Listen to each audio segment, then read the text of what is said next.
y'all. I'm Bee, and I'm 30 years old. Let me tell you about the time I got into an arranged marriage with a guy I never wanted to marry in the first place. I grew up in a small town life where everyone knows everyone. Now meet Willie. He's my husband, by the way. We've known each other since diapers, and I've gotta say, I never thought I'd end up marrying him. You see, Willie was, how should I put this delicately? A crybaby. I mean, seriously, this guy always wanted people to chase after him and coddle him, just like his mother did. Virtue, that's her name, was always on standby to rescue him from any little mishap, never letting him grow into a man. If you've watched Beau is Afraid, then you can see what I mean. He was very much like Beau. Anyhow, if you haven't watched the movie, just know he was crazy. I never liked that about him, but hey, our parents and apparently the folks in our town thought we'd make a good match, and that was that. So there we were, an arranged marriage that neither of us really signed up for, but our families were convinced it was a match made in heaven. Willie was all smiles and excitement, thrilled to marry a beautiful girl, his words, not mine. As for me, well, I wasn't exactly jumping for joy. You see, it wasn't just Willie I was marrying. It was Willie and Virtue as a package deal. The way that woman doted on her son was something to behold. I mean, I get it. We all love our kids, but this was on a whole other level. Willie's word was law in their house, and Virtue would move mountains to make sure he was happy. It was like he was still a little boy in her eyes, and it grated on my nerves. As we got closer to the big day, I tried to reason with my family, telling them I didn't want to marry Willie, but you know how it is with these things. Tradition, family reputation, and all that jazz. They wouldn't hear a word of it. So there I was, about to tie the knot with a guy I didn't love, and his mother, who I was pretty sure would make me her lifelong project. Alright, so let's dive into the nitty-gritty of my married life with Willie. As I said, we were doing okay for a married couple, but I'd be lying if I said I didn't start to resent him. That crybaby behavior I mentioned earlier, yeah, it didn't stop after we got married. If anything, it got worse. I found myself taking on extra jobs at work just to have an excuse not to be around him. You know, the classic, sorry babe, I've got to work late again. It wasn't just about the money. It was about avoiding the constant complaints and demands that seemed to emanate from Willie like a never-ending stream. I mean, the guy would complain about everything. If his coffee wasn't the right temperature, if his socks weren't soft enough, you name it. It felt like he expected to be babied by everyone, not just his mom. And let me tell you, we had some epic arguments about this. I'd try to reason with him, point out his immaturity, and he'd come back with the same old line. You're just being rude and mean, B. It was like arguing with a brick wall, and eventually, I just stopped. I figured if he wanted all that attention, let him have it. But it wouldn't be coming from me. I have better things to do with my time. But hey, this was my life now, and I had to make the best of it, so I threw myself into work, picked up hobbies, and made plans with friends just to escape the never-ending cycle of whining. Little did I know, though, that things were about to take an unexpected turn. So, as I was moving up in the career ladder, something odd started happening with Willie. He seemed to be getting more and more agitated, constantly complaining about my absence. To be fair, I loved my work, and I wanted to make sure we were financially stable because, well, Willie couldn't seem to hold down a job for more than a few months. One evening, after a particularly exhausting day at the office, I walked through the door, and there he was, sitting on the couch, looking like a grumpy kid who didn't get the toy he wanted. Willie, what's wrong? He sighed dramatically, as he often did. You're never home, B. It's like you care more about your job than you do about me. I was tired and I didn't have the patience for this right now. Willie, I've told you before, I'm doing this for us, to make sure we have a good life. He crossed his arms, giving me that pouty look. Well, what's the point of a good life if you're never around to enjoy it? I could feel my patience slipping away. Willie, you knew what you were getting into when we got married. I've got to work, and you need to contribute too, but since you can't, I have to do this. And there it was, the beginning of another argument that seemed to be our constant companion these days. We went back and forth, him complaining about my absence and me defending my career choices. It was exhausting, and it seemed like we were stuck in this never-ending cycle. Finally, I snapped. You know what, Willie? Maybe it's time you figure out what you want to do with your life instead of just complaining about mine. He stared at me, wide-eyed, like I just slapped him, and maybe, in a way, I had. But I couldn't keep going on like this, with him dragging me down every time I tried to fly. We didn't speak for a week. Honestly, I was fine with it. I could finally hear myself think. He was expecting me to come to him, apologizing and begging for forgiveness, but I didn't, and he was getting more and more agitated. At the end of that exhausting week, I came home and got the shock of my life. There were several moving vans parked in front of our house. My heart sank, and for a brief moment, I thought Willie was finally moving out, to be honest. And I know it sounds awful. I was secretly thankful. But when I stepped inside, my jaw nearly hit the floor. There she was, my ever-so-loving mother-in-law Virtue, sitting on the couch and chatting away excitedly with her son Willie. Bea, dear, you're just in time. We were discussing some changes in our living arrangements. I dropped my bag in disbelief. Changes? What's going on here? Virtue glanced at Willie with a knowing look before turning back to me, her tone growing less sweet and more accusatory. Bea, you've been such a neglectful wife. Willie has been telling me everything. Of course he has. You're never home, and Willie here has been so lonely. So I've decided to move in and take care of my baby boy. I couldn't believe what I was hearing. Your baby boy, Virtue? He's a grown man, for heaven's sake. Willie chimed in, his voice timid as usual. Mom's right, Bea. I've been feeling neglected, and she's just trying to help. I couldn't hold back my frustration any longer. Help? You two are acting like I'm some sort of monster? Virtue, you need to stop coddling Willie and let him be a man for once. Virtue narrowed her eyes at me. Well, dear, maybe if you were home more often, you'd see just how much help your husband needs. And he is a man. Don't treat him like he's meant to be some stoic man. He's sensitive. He's special. He needs help, and you don't want to help him. I never wanted this, remember? My God, what is wrong with you? Willie, I see what you mean now. She's awful. Maybe, but don't act like you don't know the truth. I'm only harsh because someone here has to be, and even then, I'm not evil or devilish as you make me out to be.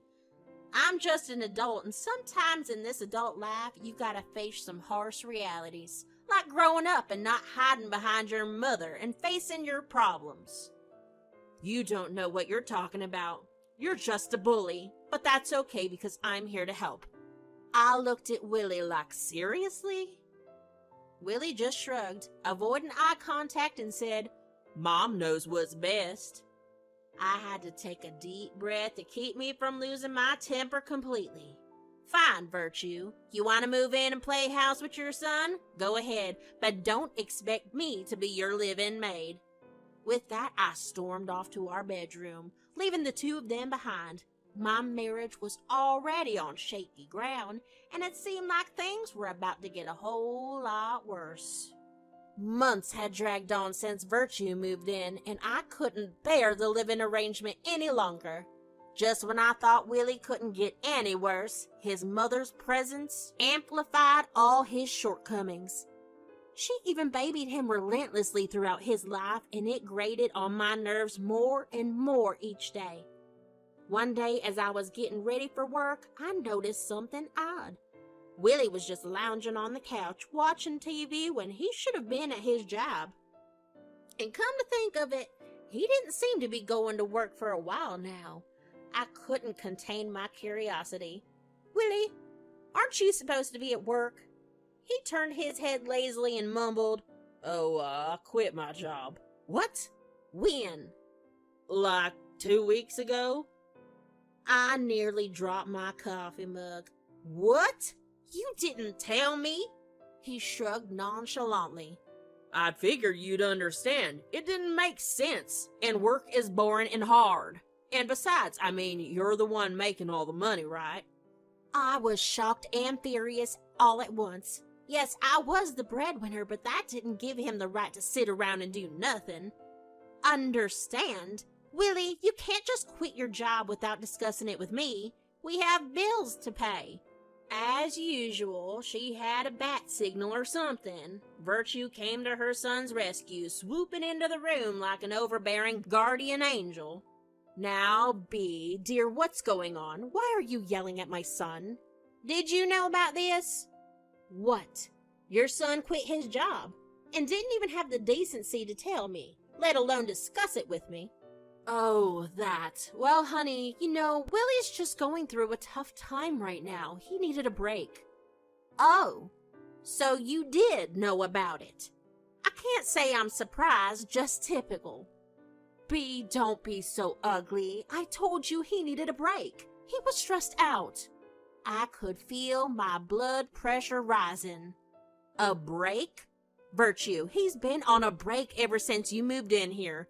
I'm tired of him being coddled like a child. It's exhausting." "Bea, you're being unreasonable. We're here to support Willie in whatever he needs. This is actually your job. You're meant to make sure he's comfortable, but you're failing miserably." Willie, typically spineless in these situations, chimed in with a timid voice. "Mom's right, Bea. You're being mean." I couldn't believe what I was hearing. It was as if they were both ganging up on me. I lost it. I have had enough with the both of you. You two make me crazy. You're both insane, you know that? We have an extra mouth to feed in this house and you decide to quit your job? What is wrong with you two? They started stammering, completely shocked that I would talk to them like that, but clearly someone needed to. I thought that I was being gaslit, honestly, because it made zero sense to me as to why they were acting like this. With that, I stormed out of the room, my frustration reaching new heights. This living arrangement had turned into a nightmare, and I couldn't help but wonder how much longer I could endure it. After Willie revealed that he had quit his job, bitterness began to consume me. I started renting out motels and hotels just to get away from the constant presence of Willie and Virtue. They didn't take kindly to my distance. They bombarded me with calls and texts, trying to get me to feel guilty for leaving. But I was too angry to care. I had reached a point where their words held no power over me. Whenever I returned home, it was as if a storm was brewing. We argued relentlessly, and I kept insisting that they needed to get their acts together. Virtue's demeanor had grown harsher by the day. She'd shout and curse at me, calling me a bad wife and blaming me for everything. Our fights had escalated to a point where it felt like they could turn physical at any moment. And the once okay atmosphere of our home had transformed into a full-on battleground. I couldn't help but think back to the days when we were just family friends. I had never wanted to marry Willie. I could only tolerate him as a friend. And even that was hard, and now I was living a nightmare of my own making. The resentment I felt was palpable, and I struggled to see a way out of this mess. Things were spiraling out of control, and it was taking a toll on me. My job was already stressful, and coming home to this chaos only made things worse. There was this one day when everything reached a breaking point. Virtue, in her fit of rage, started smashing things around the house. I was terrified, and that's when I had enough. I threatened to call the police if they didn't stop. To my surprise, Virtue and Willie halted their destruction and apologized. They promised to do better, to change their ways. For once, I allowed a spark of hope to kindle inside me. Maybe, just maybe, they could turn things around. Unfortunately, I had a work trip coming up and I couldn't cancel it, but I was hoping that my absence would give them enough time to change as they had promised. I needed them to find jobs or hobbies and grow up and take accountability and responsibility. It was the glimmer of optimism I clung to as I packed my bags and headed out the door, leaving my tumultuous home behind, if only for a little while. And boy, was I stupid for thinking they'd change. When I returned from my work trip to Iowa, the sight that greeted me left me in pure shock once again. It was like deja vu when Virtue first moved in with all her crap, except this time it was as if a tornado had ripped through our home. The house was practically empty, devoid any signs of life. I stood in the doorway clutching my bags as a rush of emotion surged through me. Confusion, disbelief, and complete exhaustion washed over me. Where the hell was Willie and Virtue? What could have possibly transpired during my short absence to lead to this? Were they taken? No, of course not. All their stuff is gone.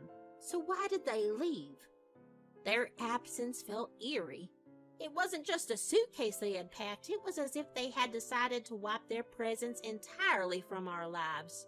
Virtue's furniture, which she had insisted on bringing into our home, was gone too. It was as if they had never been there. Exhausted from my trip, I couldn't muster the energy to react immediately.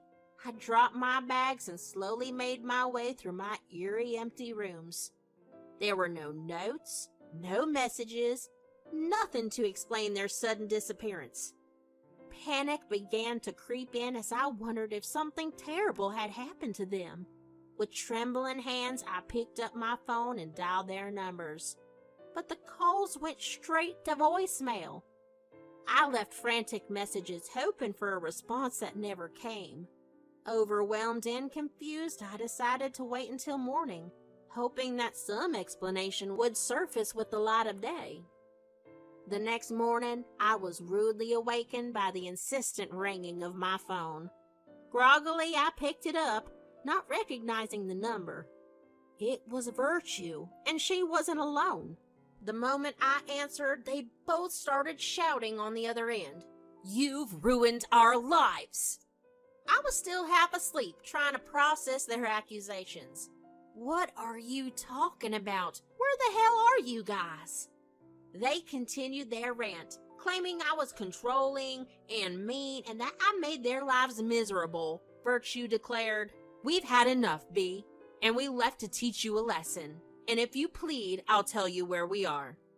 I couldn't believe what I was hearing. They thought I'd be lonely and miserable without them in the house. They packed their bags and left without a trace to get my attention. For a moment, I hesitated, genuinely concerned for their safety.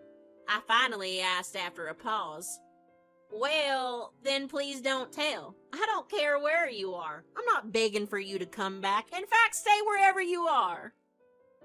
Their stunned silence on the other end was almost satisfying. Virtue finally sputtered, What do you mean?" "I mean, I don't care where you are and what you two do with your lives. You're both pathetic and arrogant, and I don't need that in my life or in my house." "Wow, you really don't care about us, do you?" "It's not like I don't care. I just don't have the time or the benevolence to treat you like stupid children. Because you're not stupid children. You're both grown, but for some reason you want me to hold your hand through everything. And on top of that, you're lazy and spoiled. I'm tired of the both of you, honestly. You did me a favor by moving out. It's like the trash took itself out." They both gasped, truly shocked at my words. Even though it felt like I'd been saying this to them the whole time, it seemed like they only just now grasped my concerns. But we used the last of the money to move. What? Yeah, we didn't have much money, but we thought you'd call us back and then we'd ask if you could pay for the moving fees. Clowns, I tell you. These two are clowns. I couldn't help but let out a bitter laugh. I've never seen someone actively try to ruin their life. This is gold. Well, at least help us out with something, Bee. This is not very kind of you. Ha! You two are insane if you think I'm gonna help after all the nonsense you've put me through. Like I said, I'm glad you're gone. Don't tell me where you are because I don't care. But we don't have any money, I told you. That's not my problem anymore. And with that, I ended the call, cutting them out and off. They tried calling back, obviously, but I didn't bother answering. At some point, I blocked their numbers because I was sick of being spammed. These fools really thought that they could get a rise out of me as if I hadn't been complaining about them since day one. They chose the wrong one to mess with, and I tell you that. Now they're somewhere stranded in God knows where, and I get to live my life peacefully. Until they eventually return, I'm guessing. Which would be unfortunate, but I'm glad that I've gotten my peace of mind. And I'm also glad that they're somewhere in the real world, facing the realities of adulthood. Now they'll both be forced to be accountable and get jobs. Don't you just love a good full circle moment?